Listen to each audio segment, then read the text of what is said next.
Hi everyone, it's Stephanie Thompson. Welcome back to Read Your Library. We're going to take a little break from the shelf we've been on to talk about a couple of books that I think many of you have read, or at least one of them probably, but it may have been a while since you had really looked at them, and I want to encourage you now today to pick them up and read them again. And the books I'm talking about today are 1984 by George Orwell and Brave New World by Aldous Huxley. And you think you know these books, especially this one. Probably that's because almost everyone has read it as a requirement in high school or maybe college. And many of you may have read this one around the same time because they're often paired in both in literature and in academia. And there's a reason for that because these books written in the 30s and 40s present two different but complementary views of a dystopian future that their authors, who were both British and writing from the perspective of Europeans during the rise of fascism and the Second World War, were afraid were in our future, based on what they had seen in real life. And even if you know these books, or you think you know these books, especially if you haven't read them since you were in high school, I really recommend you read them again. They will feel very different to you now. Like most books you are required to read in high school and then never look at again. The perspective of a student and a child, because high schoolers are children, even though they are adolescents, changes over and over again, obviously, as you grow and become an adult.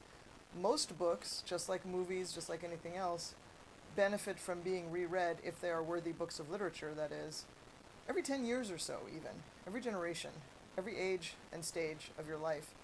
Because as you change what the book means and what you get out of it, what it brings to you, what it makes you think about, what it inspires in you will change as well. And especially now, especially today, in America, in 2017, read these books. George Orwell wrote 1984, and he purposefully gave it that title because he did not want it to seem so far into the future as to be impossibly science fiction and not plausible. Aldous Huxley's book is set farther in, I think, 2500s, 25th century, 26th century. They present differing views of what could happen.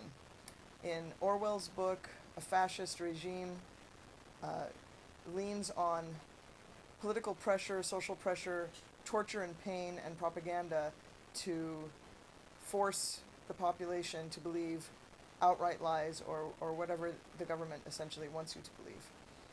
Everything is backwards. War is peace. Ignorance is strength. Slavery is freedom.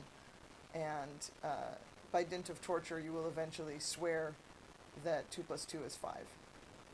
And it's a very bleak, obviously, look at what could happen if such a regime were to take over and serve its own ends through this kind of manipulation of the population.